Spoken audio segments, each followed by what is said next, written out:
Hello, j'espère que vous allez bien. Moi, en tout cas, je me porte plutôt très bien. Ceci est la première vidéo de 2023. Je profite donc pour vous souhaiter mes vœux les meilleurs pour cette année. En 2022, il y a eu beaucoup de bonnes choses qui se sont passées. C'est notamment en 2022 que j'ai commencé l'aventure YouTube avec les vidéos. J'ai été quand même de plus en plus actif sur les réseaux sociaux, notamment sur Facebook. J'ai donc eu à échanger avec pas mal de personnes.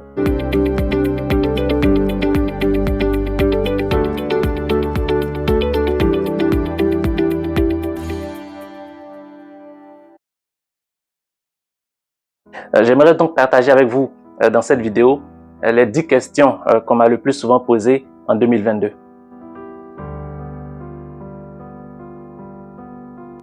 Est-ce que j'étais un élève studieux? Je ne dirais pas oui, parce qu'en vrai, je n'aimais pas trop l'école. À la vérité, dès l'école primaire, j'avais envie d'arrêter les études parce que ce que je voulais faire, c'était les arts plastiques. J'étais vraiment passionné par les dessins, par tout ce qui est art visuel. Sauf que je suis issu d'une famille où les parents, naturellement comme tout bon parent, souhaitaient que leurs enfants poursuivent des études, fassent des grandes études pour devenir par exemple avocat, juriste, médecin, occuper ce genre de fonctions-là. Moi, ce que je voulais faire vraiment, c'était entrer aux Beaux-Arts et puis devenir un artiste peintre. Sauf que ça n'a pas été possible. J'ai dû continuer les études. Je ne dirais pas malgré moi, mais voilà, ce n'est pas parce que j'ai continué les études jusqu'au master que j'ai forcément aimé l'école. En fait, je n'aime pas la contrainte. Du coup, je n'aime pas trop entrer dans un moule. J'ai juste l'impression qu'on est en train de me formater. Ce qui fait que tout au long de mon cursus, je n'ai pas forcément aimé, en tout cas, l'école dans sa forme actuelle. C'est le système éducatif dans l'espace francophone tel qu'il est construit actuellement. C'est vrai, il y a eu quelques classes où j'étais soit le meilleur ou parmi les meilleurs, mais il y a aussi eu des années où je me suis retrouvé en difficulté scolaire. Mais bon, par la grâce de Dieu, à chaque fois ça s'est bien passé, jusqu'à ce que je termine mes études. Mais définitivement, je peux dire que je n'étais pas un élève studieux. Parce que pour moi, les élèves studieux en général, ils sont très brillants. Ce sont des élèves qui sont de manière notoire très connus pour être excellents. Et moi, ce n'était pas mon cas. Je dirais plutôt que j'étais un élève moyen.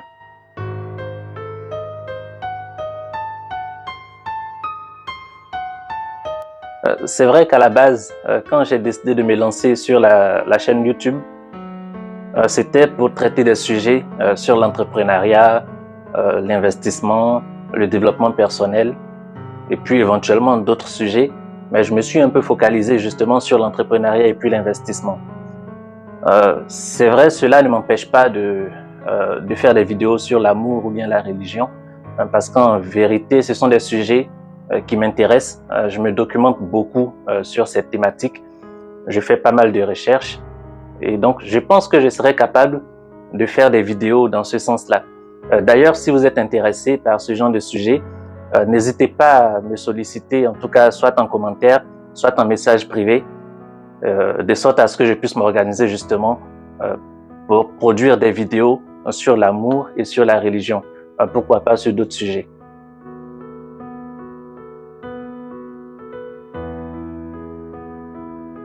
C'est vrai qu'en produisant du contenu sur YouTube, c'est un moyen intéressant justement de générer des revenus passifs.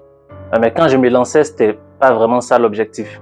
Ce qu'il faut savoir, c'est que j'ai toujours été très actif sur Facebook. Au départ, je ne faisais pas de vidéos. Je produisais plutôt des articles sous forme de publication de longs textes en général que les abonnés aimaient. J'ai eu des demandes récurrentes justement sur l'éventualité de lancer une chaîne YouTube. J'ai réfléchi à cela pendant quelques années quand même et finalement j'ai décidé de me lancer sur YouTube. Je ne dirais donc pas que l'objectif était d'avoir des revenus passifs. J'espère quand même un jour en arriver là, mais cela ne fait pas partie de mon objectif. Mon objectif, c'est justement de pouvoir partager avec vous simplement mes connaissances et les choses que je sais.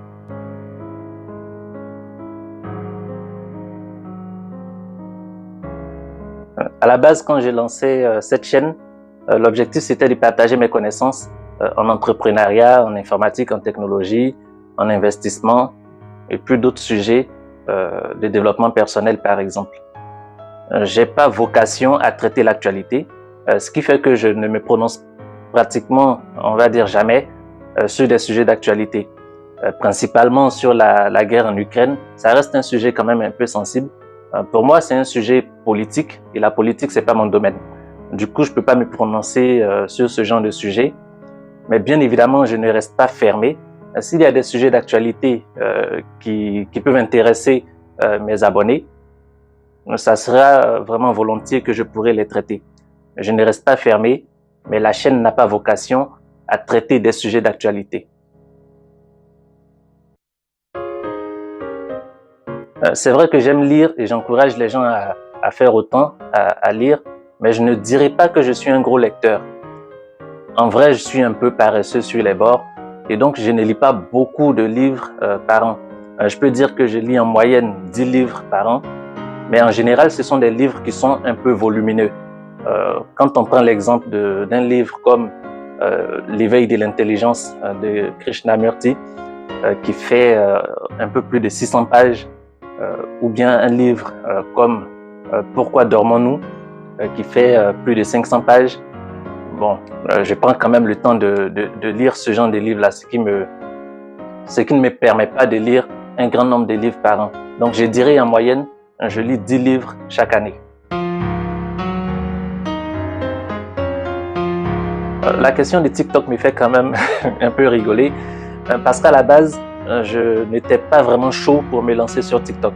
J'avais été encouragé par des amis, par certains abonnés, qui trouvaient que c'était la tendance et donc il fallait que je sois présent sur TikTok.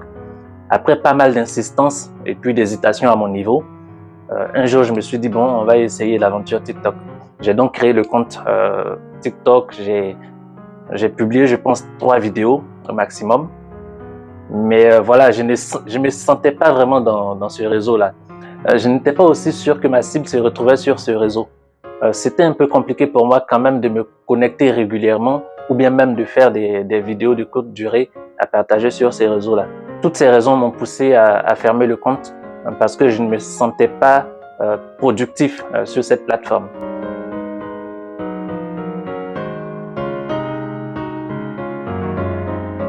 Oui, organiser des conférences, je pense que c'est l'un des rêves de toutes les personnes qui aiment partager leurs connaissances.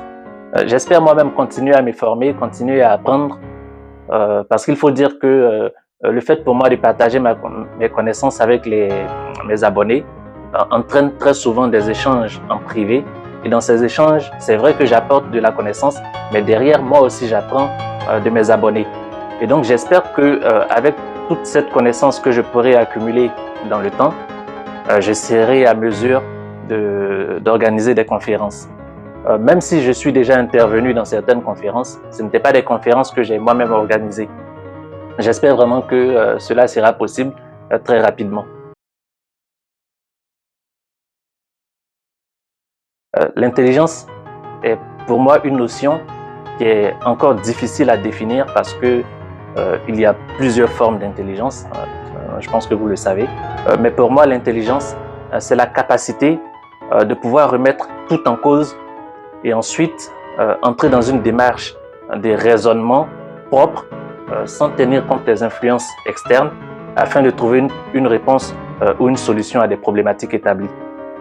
Par exemple, si on te dit que Lionel Messi est le plus grand joueur de football du monde, est-ce que tu es capable de ne pas accepter cette affirmation et ensuite te mettre à l'observer, à observer son jeu, à analyser son jeu par toi-même sans tenir compte justement des avis de tous les médias ou de toutes les personnes qui t'entourent, de sorte à ce que tu puisses toi-même tirer ta propre conclusion qui est indépendante de l'avis des autres.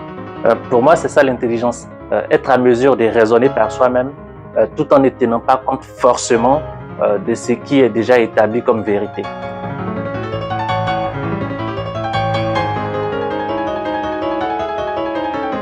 À la base, comme certains le savent déjà, je suis ingénieur informaticien, développeur, Et donc, dans le cadre de mon aventure entrepreneuriale, justement, je développe en ce moment des solutions qui vont favoriser l'entrepreneuriat et l'investissement.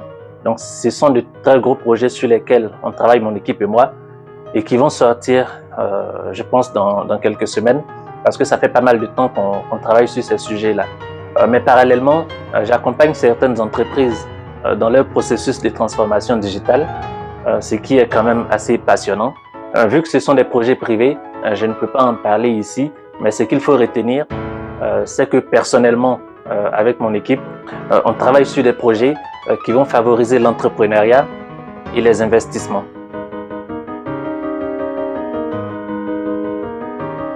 ChatGPT 3, c'est une intelligence artificielle qui est très bluffante et qui en ce moment ne fait que parler d'elle. C'est une intelligence artificielle qui impressionne parce que elle est capable de tenir une conversation avec les humains, donc une conversation logique. Elle est capable de vous apporter des réponses à tout type de questions. C'est vrai que ça reste quand même limité parce que ça reste une intelligence artificielle. Donc parfois, il y a des limites en termes de réponses. Il y a aussi des questions auxquelles elle ne peut pas répondre. Mais quand on sait que cette intelligence artificielle est capable d'écrire des articles de presse, est capable de répondre à des questions philosophiques, est capable d'écrire des codes informatiques, il y a de quoi à être émerveillé justement. Mais à côté de cet émerveillement, il y a aussi quand même une petite crainte parce qu'on voit clairement que cette intelligence artificielle peut remplacer certains métiers. C'est un outil que j'apprécie énormément. J'ai commencé à le tester quand même pour voir ce qu'il vaut. Je m'inquiète quand même parce que ça peut pousser les gens à ne plus réfléchir et c'est ce côté-là qui me fait peur. On va tomber ou bien on risquerait de tomber justement dans la paresse intellectuelle, surtout pour les étudiants qui pourraient ne pas se casser la tête quand ils devront traiter des sujets de dissertation par exemple. Là, on est en face de quelque chose qui peut nous faire nier notre capacité justement intellectuelle à réfléchir. Et c'est là, pour moi, le grand danger que représente ChatGPT 3. Même si derrière, il y a quand même pas mal d'avantages qu'on pourrait en tirer, il y a aussi pas mal de choses négatives justement qui peuvent nous impacter. Et c'est bien dommage. Je pense que si on réussit à trouver le juste milieu, en exploitant cette technologie-là de manière positive, ça pourrait permettre de faire pas mal de choses intéressantes. Voilà à peu près le tour d'horizon des 10 questions qui m'ont le plus été posées en 2022. Si vous avez d'autres questions ou si vous avez besoin d'éclaircissements sur certaines questions auxquelles j'ai répondu dans cette vidéo, n'hésitez pas à me les poser en commentaire ou simplement à m'envoyer un message privé via ma page Facebook, Monsieur Yapo. Ça a été un plaisir de partager ce moment avec vous. Je vous souhaite encore une fois de passer une excellente année 2023 et on se dit à très bientôt dans une prochaine vidéo. Allez, salut!